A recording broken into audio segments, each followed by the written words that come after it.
Bonjour et bienvenue dans l'invité de l'économie. Je reçois André-Jude Cadas, agriculteur martiniquais qui a fait le choix d'une agriculture bio et durable sur son île des Caraïbes. Bonjour André-Jude Cadas. Bonjour à tous. Alors c'est vrai, quand on travaille sur ce sujet, on est très étonné du fait que la Martinique importe 3/4 des produits agricoles qu'elle consomme, c'est-à-dire des fruits, des légumes, des œufs, de la viande. Tout à fait, c'est parfaitement étonnant. On vient d'avoir, cette année, on est classé au patrimoine mondial de l'UNESCO. Ouais. On a une biodiversité exceptionnelle, voilà, unique au monde. On peut tout produire et finalement, on importe les 3/4 de nos fruits et légumes. Mmh. Et il y a quand même une culture qui domine, donc celle de la banane. Voilà, et qui... la canne à sucre aussi pour le rhum. En deuxième, je dirais, mais Ouais. quand même, la banane prend 85% des subventions. 87% des subventions. 85% des subventions. Qui sont des subventions françaises ou européennes? Européennes et françaises. Des deux, d'accord.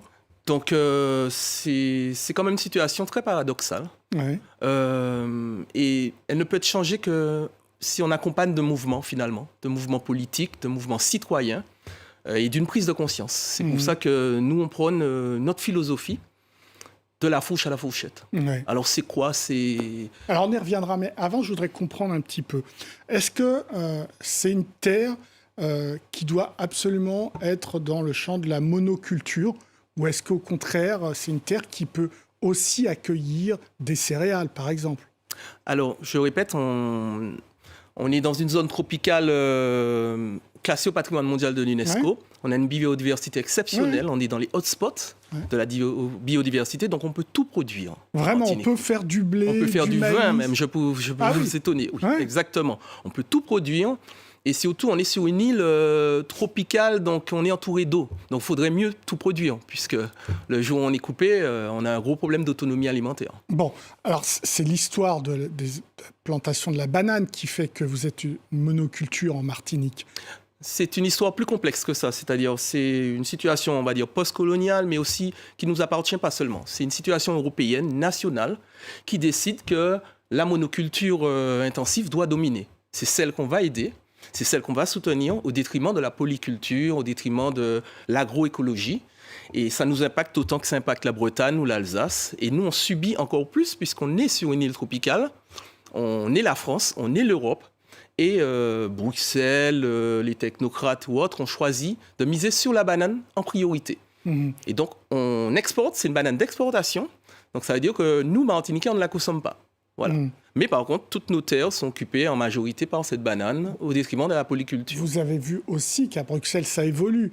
Il y a une politique agricole commune qui se veut plus verte, plus durable et qui parle aussi de la fourche à la fourchette, très clairement. Pourquoi vous en bénéficiez pas?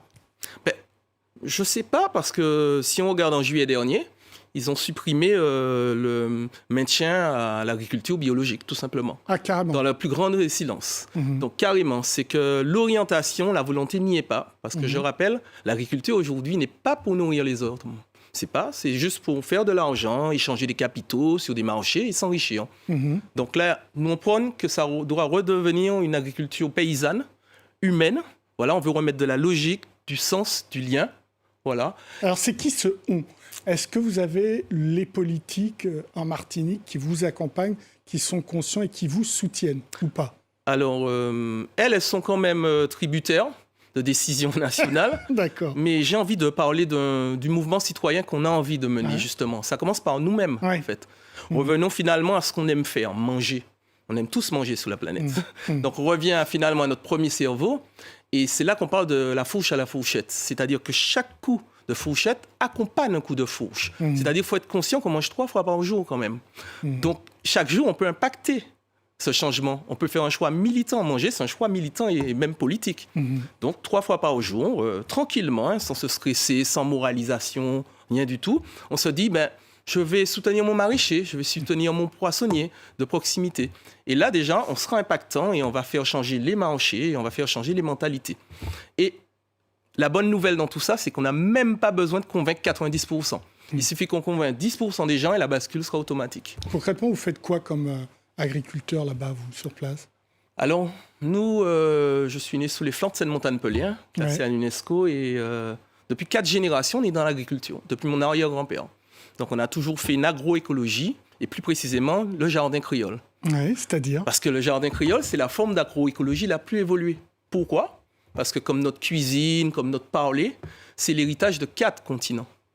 Et ça, c'est beau, en fait. C'est que dans nos méthodes, on reprend des méthodes africaines, européennes, amérindiennes et même indiennes et asiatiques. Donc, grâce à ce croisement de civilisations, grâce à tout ce savoir-faire, on préserve déjà une biodiversité.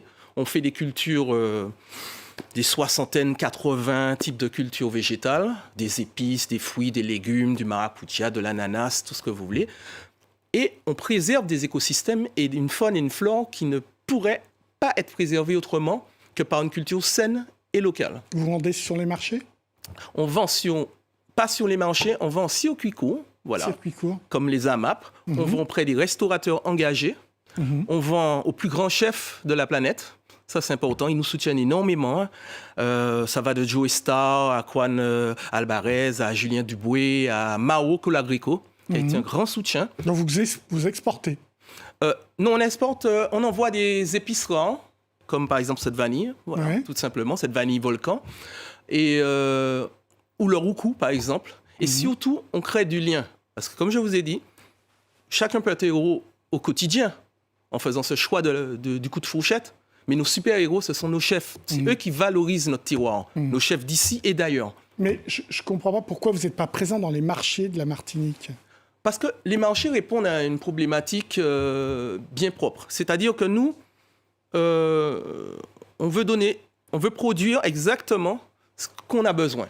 C'est-à-dire, par exemple, un marché, c'est très dur. Je salue toutes les marchands et les marchands. Il arrive avec son stock et il peut repartir avec son stock. Ah oui, donc, il peut avoir du gaspillage, il peut avoir... Non, nous, on inverse le schéma. C'est selon la demande, on récolte, ou sinon, ça reste dans le champ, ou on le distribue dans d'autres secteurs, comme la restauration, la transformation. Pourquoi vous insistez sur la vanille? Cette vanille, c'est le fruit, finalement, de long travail, de la patience en agriculture.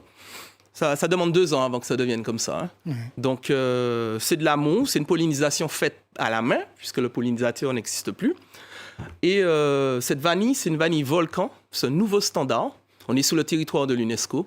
Et cette vanille est symbolique pour nous parce que c'est une locomotive pour notre terroir, pour notre patrimoine. C'est-à-dire, on est en train de créer littéralement un terroir volcanique. Le piment, le poivre, tout ce qu'on va faire aura cette empreinte du terroir sur lequel on cultive. Ce sera classé AOP, sera protégé ou pas? Alors, déjà, c'est très important cette question, je trouve. Sur notre site, on a mis un manifeste.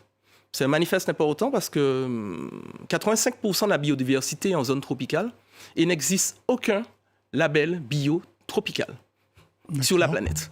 Donc, on est en train de construire le premier label bio tropical au monde et basé sur ce manifeste téléchargeable en ligne. On a également en ligne, on a ouvert tous nos chiffres. Au bout de 8 ans, on a prouvé qu'on peut faire de l'autonomie alimentaire. Je ne pense pas qu'il y ait beaucoup de personnes qui montrent tous ces chiffres en ligne et qui montrent le résultat que oui, on peut faire de l'agroécologie, oui, on peut réussir, oui, on peut nourrir 400 personnes avec 1 hectare. Et finalement, on a la preuve en image sur 8 ans qu'avec 40 fermes comme la nôtre, nous avons la souveraineté alimentaire à la Martinique.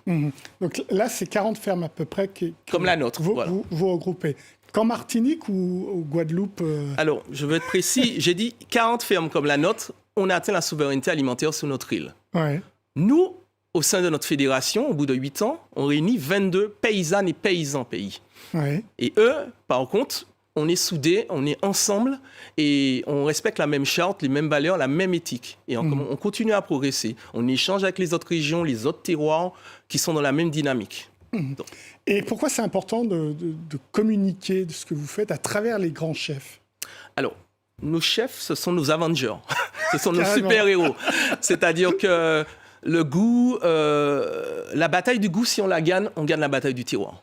Ça veut dire tout le monde, absolument, ça peut paraître très simple, mais tout le monde aime manger. Partout dans le monde, même s'il a en lien avec le riz, il va faire quelque chose. On aime manger, repartons de ce constat-là et changeons les choses par là. Parce qu'on mange, pour les plus chanceux, 3 fois par jour. Et à chaque fois, on peut devenir un héros, un colibri, on peut vraiment faire sa part et changer les choses avec ce coup de fourchette. La révolution s'est faite avec des fourches. Aujourd'hui, on a fait avec la fourchette et ce pouvoir est littéralement en main. Donc, voilà. Alors, vous créez de nouvelles recettes. Comment vous mettez en valeur les productions bio de la Martinique ? Comment on met en valeur ? C'est d'abord, on se réapproprie le produit, on le partage, on le transforme, on échange. Voilà. Un simple exemple, on a un grand chef, Diovel Malonga, qui était notamment le chef de Obama, du couple Obama. Ah oui, d'accord. Voilà, et qui est venu nous voir une semaine sur le terrain. Et ben lui, il a redécouvert toute une sorte de terroir qui existe en Afrique également. Et on a mixé nos techniques avec un chef Yadji Zami, que je salue, un chef martiniquais. Et on a découvert de nouvelles façons de faire. On a innové, on est allé sur la street food. Voilà, c'est tout en se reposer la question que comment je peux valoriser ce qu'il y a dans l'assiette, comment je peux convaincre les gens que c'est leur santé, mais la santé, c'est aussi du plaisir, c'est du goût. Et si on fait le choix du goût, on fait le choix du terroir, on fait le choix du développement de sa région et de son patrimoine. Votre produit préféré en ce moment, c'est quoi que vous avez dans votre... Mon produit préféré, ça reste la vanille, parce qu'elle est symbolique, franchement. La vanille est partout dans le monde, vous voyez. Mais la vanille, c'est la fleur noire qui vient du Mexique, donc de la Caraïbe. Et cette fleur noire était sacrée chez les Aztèques et les Mayas. Et on n'a pas encore découvert toutes les vertus, mais c'est juste une orchidée magique, très prometteuse. Et aujourd'hui, c'est notre locomotive pour valoriser tout notre combat, toute notre mission. Merci beaucoup, André Jude Cadas, pour vos réponses. L'invité de l'économie, c'est terminé. Évidemment, vous pouvez retrouver cette émission sur france24.com, sur nos réseaux sociaux et sur nos podcasts. Au revoir.